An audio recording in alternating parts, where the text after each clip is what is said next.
Mission accomplished. The key and the directions. My hero. I got some flashlights, just in case. Hey, wait! Mrs. Wake! Your keys!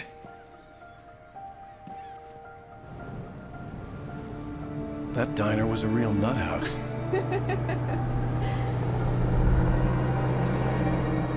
Can you believe this place? This would make a wonderful setting for a book. We're supposed to be on vacation, Alice. I'll figure it out when we get back home. Okay? Okay. We can talk about this later. Batman here on KBFF. I didn't want to talk about it. I wanted to bury my head in sand. Here's another one of my favorites to go with it. Once upon a time, I was a successful writer, but that was a long time ago. I hadn't been able to write a word in 2 years, not since my last book. And now the weather. It's gonna be a clear night, so you folks in the big city might want to look up every once in a while, see those stars winking down at you. It gets pretty dark out here, but they'll light your way.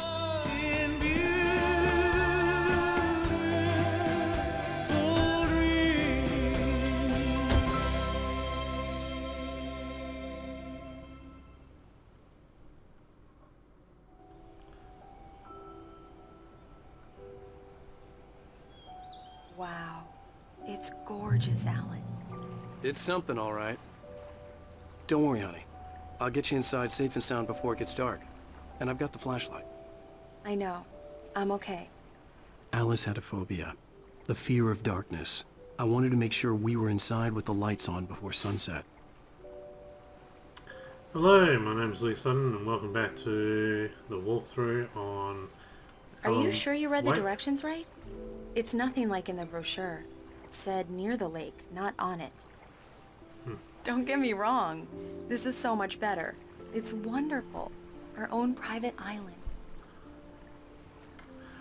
So, we met someone called Barbara Jager who just gave us the keys to a cabin. We knew we were supposed to be staying near Cauldron Lake, but she's given us the keys to this cabin. And this may look like a very, very beautiful and peaceful place, but looks can be deceptive, and this place is holding some very dark secrets. Our wife here is very fearful of the dark. I can't remember what that phobia is called, but anyway, she's been fearful for pretty much her whole life about that. And we're playing episode 1 of Alan Wake still. This is the Cauldron Lake area, and we're playing as a pacifist, meaning we're going to try and get through the game without shooting anyone. Though we had to shoot someone in the very first episode, we had no choice, but other than that, we'll see how far we can get. Okay, which probably doesn't mean much on this episode because there's no one to kill on this part of the episode either. But we're going to delve a little bit deeper in the story. So Alan Wake is a famous writer who's had writer's block for over 2 years, hasn't written anything since his last novel, The Sudden Stop, which was a detective series novel and was very popular. So we've just come up here from the area, and don't even know what that is. Oh look, there's the suitcases. I was going to say, my wife's packed pretty light, but she's left everything up here for me to carry down. That'd be right. The B so-and-so. I think our marriage is actually in jeopardy, but shh. So I'm just going to place the focus. cabin obviously got its name from the shape of the island. It looked like a giant bird leg. Alice had mentioned that the lake was a caldera. There was a dormant volcano under it. Okay, so there's a volcano. It's dormant now, but it was active. Can we read that? Private property, no trespassing. Which legally means jackal. Yes, you can walk on somebody's property, and the signs serve nothing more than a deterrent. They can't actually prosecute you. Anyway, that's a side note, by the way. So we're going to come down here to Bird Lake Cabin. And this area is more stunning than Bright Falls. This is an area you would just love to live in. So, Diver's Isle is called. Remember Tom the poet, the diver? So evidently he was here at some point in time. Bird Lake Cabin is an idyllic, a little rundown but nevertheless beautiful cabin nestled in a small island on the Cauldron Lake. But not all about it is as it seems. You see, in the 70s there was a big eruption and the whole island sank and it took down the cabin with it. So it shouldn't really exist, yet somehow it does. The original idea for the Bird Lake Cabin was that it was actually alive, that it would roam about in the forests at night, rising onto its legs that would at daytime look like bird leg-shaped roots sticking out from under it. In the end, the story evolved into having the name of Bird Lake Cabin simply derive from the peculiar shape of the island and also from the frontal facade of the building, where a chimney, which looks like a beak, and two round windows looked like its face, and two porches, one on either side, looked like its wings. Definitely a lot of birds here, isn't it? So there's a bit of a basement going down, but we can never seem to access the basement. Don't know what's in there.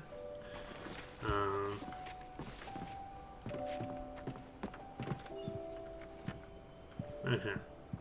Here we go. Let's take a look inside. Are you ready? Come on. It's dark in there. We need lights. Can you figure out how to get the power on, honey? Sure thing. I'm on it. Okay, so let's have a look at some of the things that we can see here. First thing is this area here. Hello? Anyone here? Sounds like there's already someone in here. Anyway, okay. A shoebox filled with books by Thomas Zane sat on the shelf. I'd never heard of him before.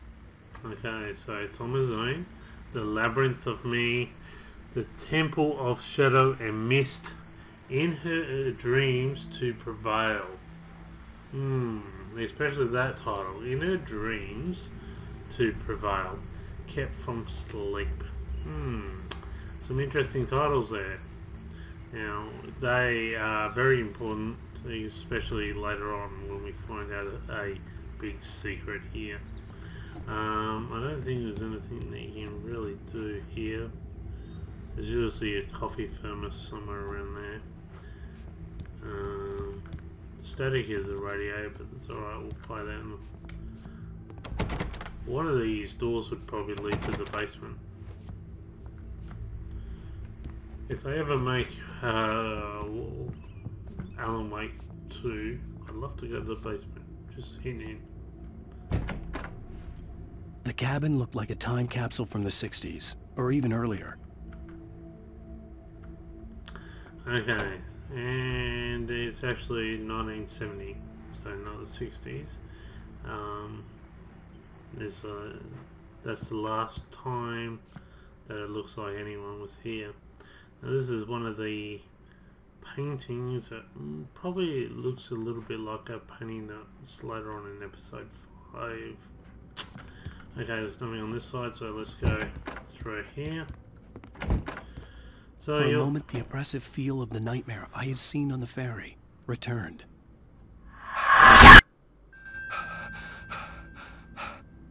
Damn.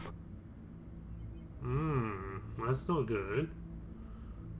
We just only had I needed to get the power running in the cabin. There had to be a fuse box or a generator somewhere on the island. Not only did the nightmare return, where, you know, that character we thought about writing came to try and kill us, but we just saw Barbara Jagger. Now you also notice that this whole desk area is completely free, there's nothing on it. Okay, the time is 7 o'clock. Oh, close to it. We've got two ravens here. We've got an interesting little picture here. It's of Thomas Zane, the diver. So evidently he was a deep sea diver and he used to use this cabin as a means of diving and exploring the dormant volcano. Don't think there's anything else for us. Now there's a radio downstairs, so let's go activate the radio.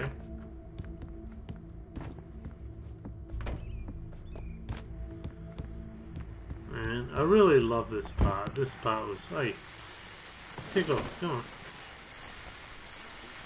Okay, I really love this part. I think this part's pretty cool. The Deerfest guests have already started to arrive. Just ran into one on the ferry. A famous artist, no less. We'll see if we can rope him into an interview later on. Now let's go to the phones. Caller, you're on KBF-FM. Hi, Pat. It's Rose. Why, hello, Rose. What's on your mind? I know who that famous artist was. It was Alan Wake, wasn't it? He's my favorite writer. Well, Rose, I just saw him at the diner. I am so excited he's here. I'm sure he's glad to be here, too. Well, folks, I guess the secret's out. This is Pat Maine on KBF-FM. And now, some music. Great. So much for keeping a low profile. Okay, so every person in Bifalls knows Alan Wake's now here. I just like he's grown.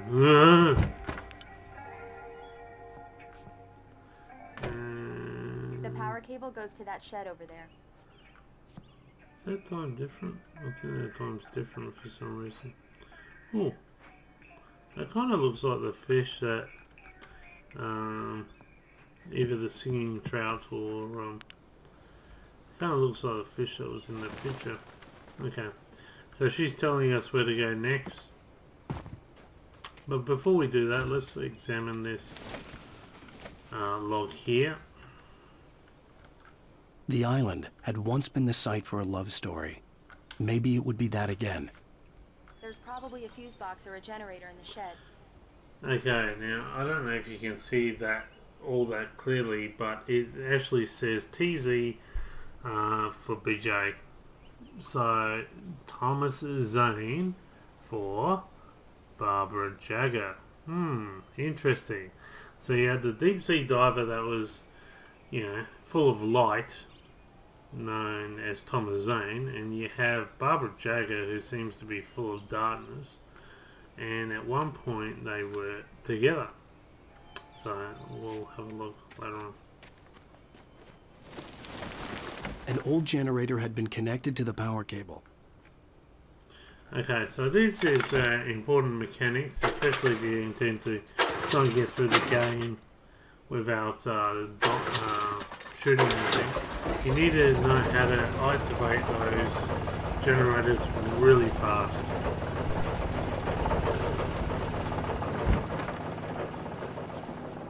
The lights are on! Good work, honey. I'll freshen up a bit and start settling in. Okay, I'll look around a bit. Sure thing. Have fun.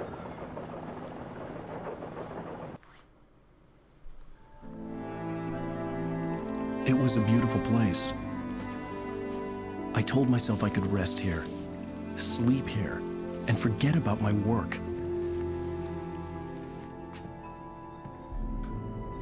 I thought we could be happy here.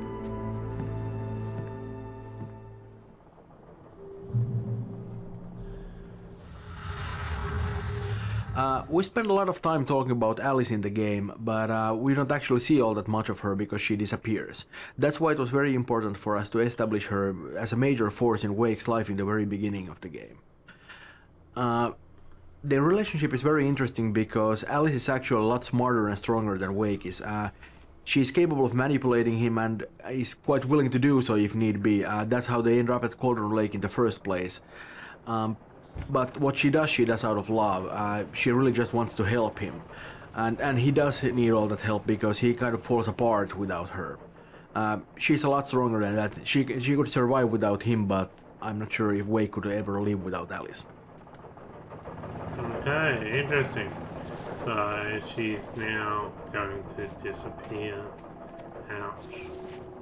Okay, so I'm just going to focus up on this building up here for you. I wonder if it's going to let me do it now.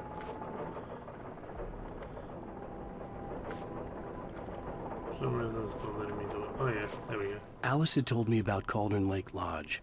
The old building used to be a hotel, but these days it was no longer open to the public. Okay, so the place that used to be a hotel now is actually, we'll find out a bit later on, but it's actually the Dr. Hartman Clinic that's overlooking this place. So it's interesting how all these different avenues are now starting to come together, still not making any sense, but coming together quite nicely, to tell you the truth. So let's go inside. Let's see. Unfortunately, we're probably going to discover her missing, but anyway, let's go have a look. Hello? Alice? Honey? Seriously? She's gone. That's so sad. Alan, Oh. I'm upstairs. I have a surprise for you. I don't know. Could it be a trick? Should we go up? Let's go up. Let's have a look.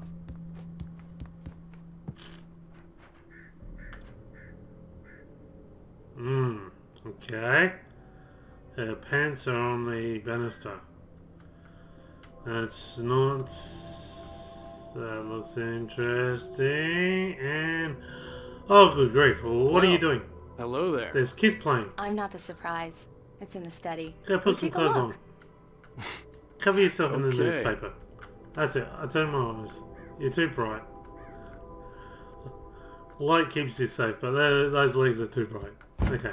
Oh, so here we have... Surprise! Alice? What is this? I guess I have a small confession to make. I thought maybe you could write here that a change of scenery would get you past... Damn it, Alice, everyone Hey, keeps... hey, just hear me out. There's a local doctor, Dr. Hartman. I read a book of his. He has a private clinic here. He specializes in helping artists. So now you want to get me committed? No, it's not like that. That's not... Alan? Alan? Just don't! I don't want to hear it! God damn it, Alice! God damn it! I knew she wouldn't follow me in the dark. I needed some time alone to think things through.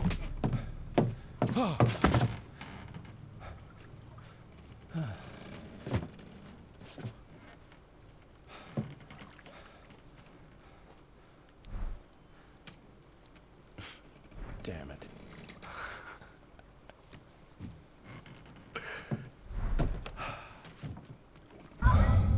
Alice? Alice? Alice! I'm a bit of a jerk here, aren't I? Cabin had gone dark. I'm a lovable All the jerk, lights but were I'm out. a jerk. Probably why I like her so much. Anyway, let's go get her! Oh.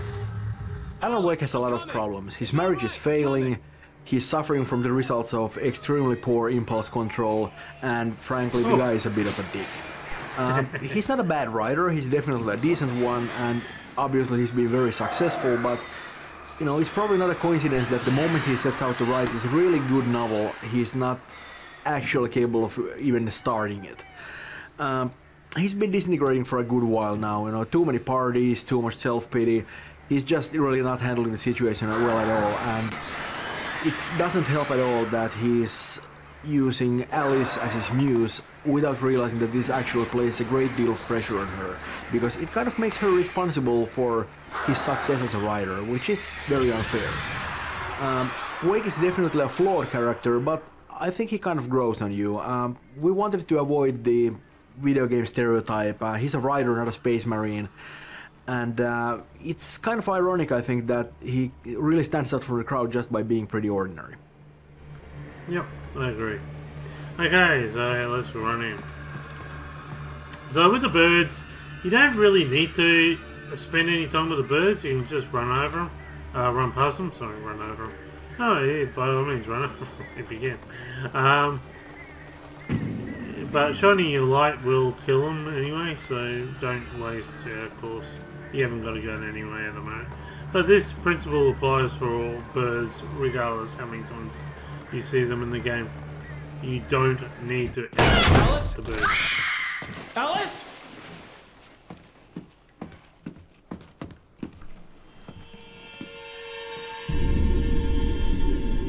Oh no!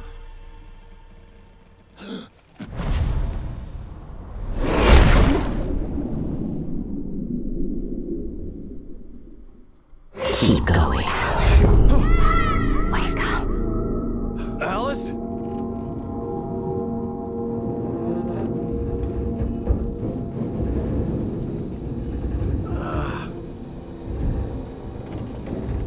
Waking up in the crashed car felt like I had woken from one nightmare and entered another.